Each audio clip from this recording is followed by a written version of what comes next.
The wife of the most dangerous man in the city accepted help from a stranger. 24 hours later, that stranger vanished. And Elena Rossi had to decide. Was she married to a protector or a monster? Mrs. Rossi, please, you don't need to carry those yourself. Elena shifted the grocery bags higher on her hip, her wedding ring catching the afternoon sunlight. The same ring she'd worn for 2 years. The same ring her husband hadn't looked at in 18 months. She shook her head at the young man beside her. I've been carrying my own groceries for 18 months. Marco, I think I can manage. Marco Benedetti, new to the neighborhood, polite with kind eyes that actually saw her, reached for the heavier bag anyway. His mother's voice echoed in his upbringing, compelling him forward. My mother would disown me if I let a woman struggle with bags this heavy. Please. Something in Elena's chest cracked. Not broke, it had broken months ago. This was different. This was the sound of ice beginning to thaw. She let him take it. 18 months. That's how long it had been since anyone had offered her anything that wasn't purchased with her husband's money or provided by his staff. The walk to the Rossi estate was only 4 blocks, but it felt longer under the weight of what waited inside. A husband who came home after midnight. A dining room where she ate alone. A bed that stayed cold on one side. Conversations with ghosts. Marco talked easily, about his new job at the cafe, about his sister's upcoming wedding, about nothing important. Elena found herself doing something she'd almost forgotten how to do. Smiling. Not because of what he said, but because someone was saying anything to her at all. Someone was speaking to Elena, not to Mrs. Rossi. Not to the wife of Luca Rossi. Not to the woman behind the iron gates. Just Elena. They reached those gates too soon. Marco handed back the bag, his smile genuine. Have a good evening, Mrs. Rossi. Elena. The word slipped out before she could stop it. Just Elena. His smile widened. Elena, then. Have a good evening. Marco turned to leave, whistling something cheerful. The front door opened before she touched it. Luca Rossi stood in the frame. 6 feet of controlled violence in a tailored black suit. Tie loosened just enough to show the end of a long day. Sleeves rolled to his forearms, revealing forearms corded with tension. His expression was unreadable, the same mask he wore for business associates and enemies alike. But his eyes tracked Marco's retreating form down the street with the focus of a predator watching prey. Who was that? Elena stepped past him into the entryway, the marble floor cool beneath her feet. The house smelled of lemon polish and emptiness. It always did. A neighbor.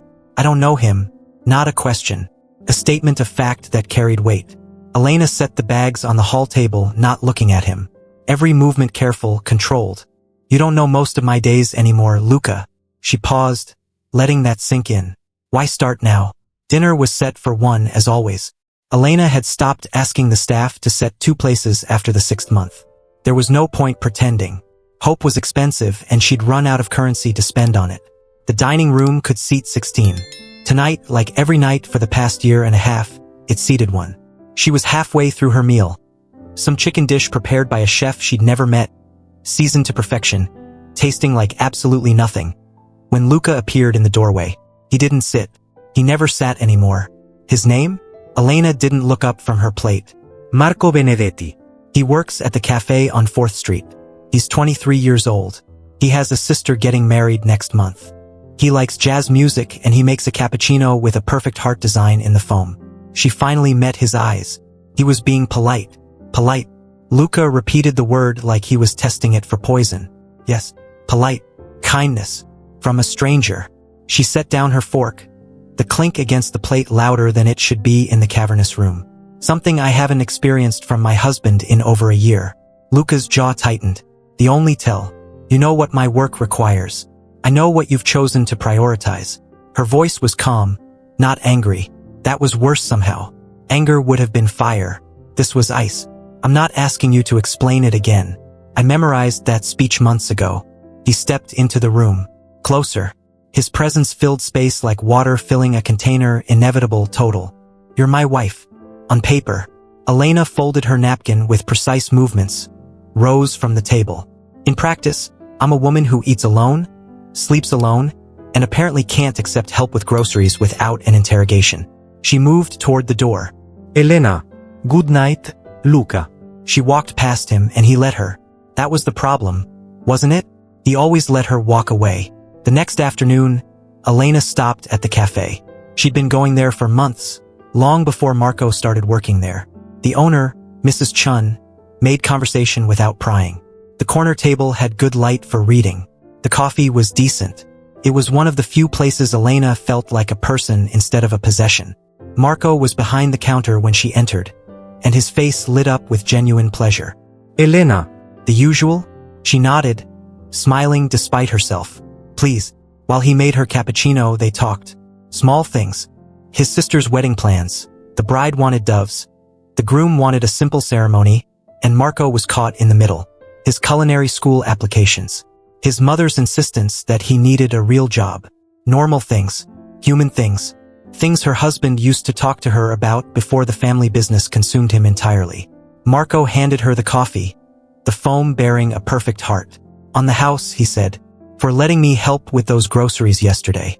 My mother would be proud. Thank you, Marco. Elena didn't see the black sedan parked across the street. Didn't notice the man in the driver's seat making a phone call, speaking in rapid Italian. Didn't know that her smile, genuine, unguarded, real, had just been photographed. But Luca noticed everything. That evening, Elena came home to find Luca in the living room. Not in his office with the door closed. Not on a phone call that would last until midnight. Not absent. Waiting. He sat in the armchair by the window, a glass of whiskey untouched on the side table. Still in his suit, but the jacket was off. Sleeves rolled up. Tie discarded somewhere. He looked tired. She couldn't remember the last time she'd seen him tired. Angry, yes. Cold, frequently. Distant, always. But tired? That required vulnerability he didn't show anymore. You went to see him. Elena stopped in the doorway, her keys still in her hand. I went to get coffee. At his cafe. It's the closest one to the house. I've been going there for 8 months. She crossed her arms. Are you having me followed now? You're my wife. You keep saying that. Her voice finally had an edge, sharp enough to cut. As if repeating it makes it true. As if it means anything when you've treated me like furniture for 18 months. Luca stood. I have kept you safe. Provided for you. Given you everything. Except yourself. The words exploded out of her. You've given me everything except the one thing a wife actually needs. Your presence. Your time. Your attention. My world is dangerous, Elena. Then why marry me? The question hung in the air between them, sharp and sudden as a knife. If your world was too dangerous to let me in, why put a ring on my finger and then leave me to live in it alone?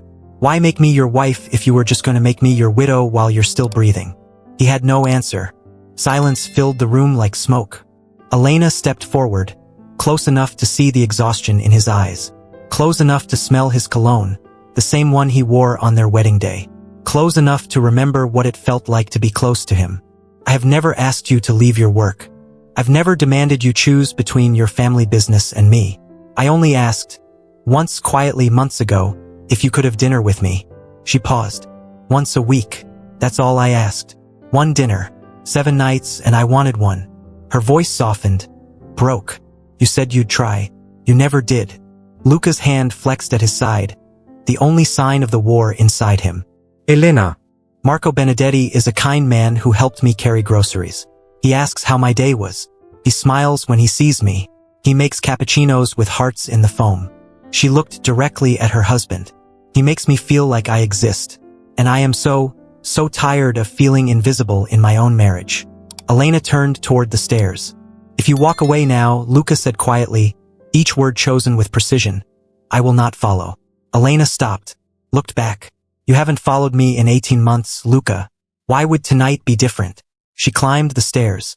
This time, she locked the bedroom door. The sound of the lock clicking into place echoed through the house like a gunshot. The next morning, Marco didn't show up for his shift at the cafe. Elena heard about it from Mrs. Chen. The owner mentioned it casually while making her cappuccino, unaware of the cold weight settling in Elena's chest. Strange.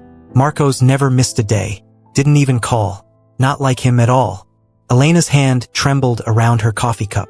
She walked home faster than usual, her heartbeat loud in her ears. Luca was in the kitchen, in the middle of the day, in jeans and a t-shirt.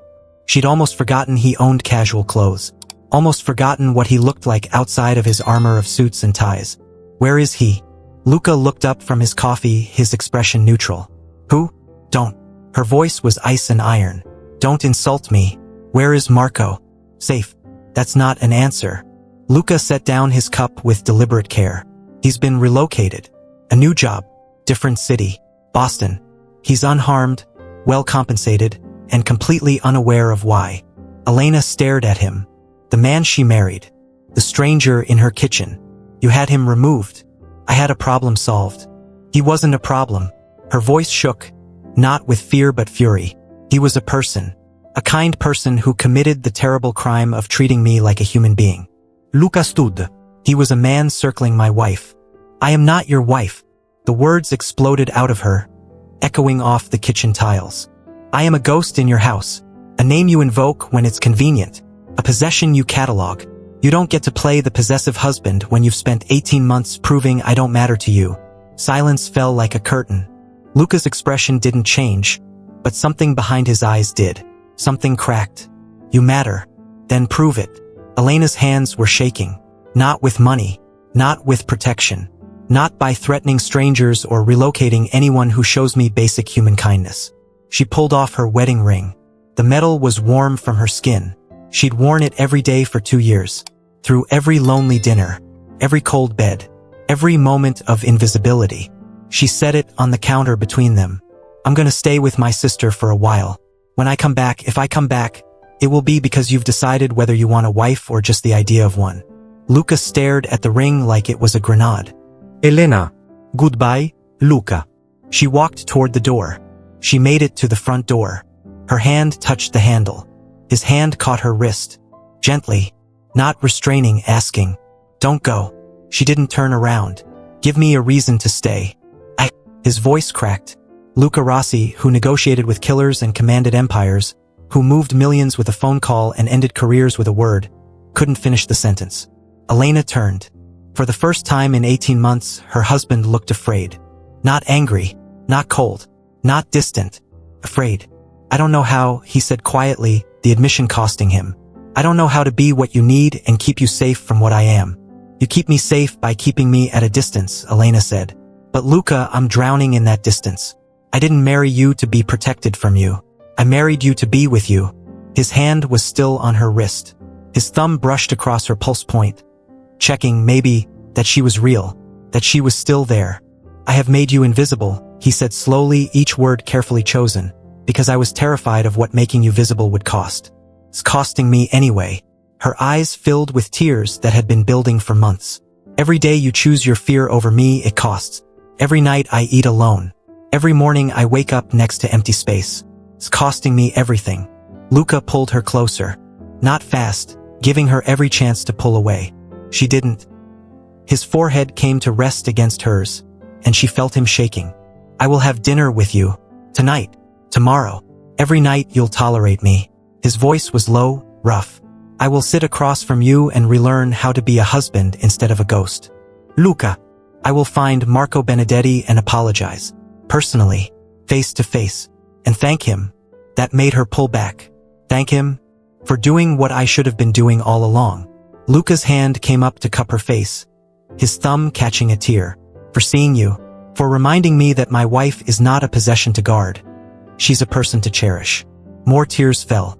He caught each one. "I am so sorry, Elena. So sorry I can't put it into words. So I'll put it into actions instead." She closed her eyes. "I don't want apologies. I want change. Then I will change." He said it like a vow, like a promise made before witnesses. "I will be late to meetings. I will miss calls. I will let the world wait because you have waited long enough."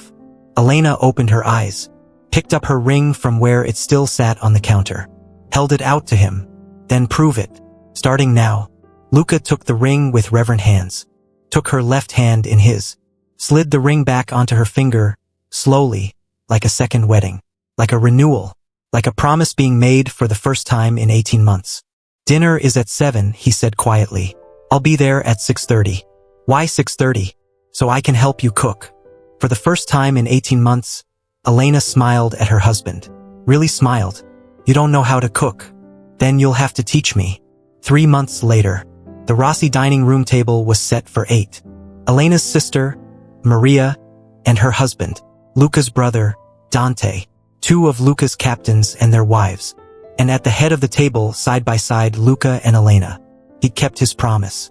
Not perfectly, there were still late nights, still calls that pulled him away. But he came home. He showed up. He sat across from her at dinner and asked about her day and actually listened to the answer. The business hadn't collapsed. The empire hadn't crumbled. He'd simply stopped pretending she was separate from his life and started building her into it. Tell them the story, Dante said, grinning into his wine. About the cafe. Luca glanced at Elena, asking permission. She nodded, squeezing his hand under the table.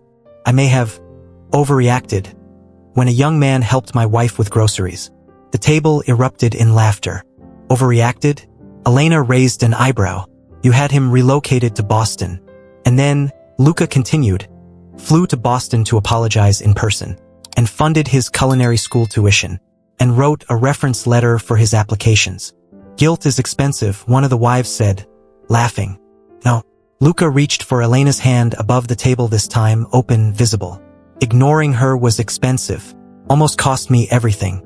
He gestured to the room, the people, the life they were rebuilding brick by brick. This is priceless. Elena squeezed his hand. Maria leaned over, whispering to Elena. He's different. Really different. We both are, Elena whispered back. Later, after everyone had left, after the dishes were cleared and the house was quiet, they stood together at the window overlooking the garden. Moonlight turned everything silver. I used to think being married to you meant being alone, Elena said softly. Luca's arm came around her waist, pulling her close. And now? Now I think being married to you means being seen. Finally, completely seen. He turned her to face him, kissed her forehead with infinite tenderness. Her cheek, her lips. Every day he murmured against her mouth. For the rest of my life. I will see you, Elena. Promise. I'll hold you to that. Please do. They stood there in the moonlight, two people who'd found their way back to each other. Who'd learned that love without presence is just a word. That a marriage is built not in grand gestures but in small moments. In dinners at 7. In learning to cook together. In being seen. If your spouse ignored you for over a year and then only paid attention when someone else showed you kindness, could you forgive them? Or would the damage already be done? Elena and Luca chose forgiveness.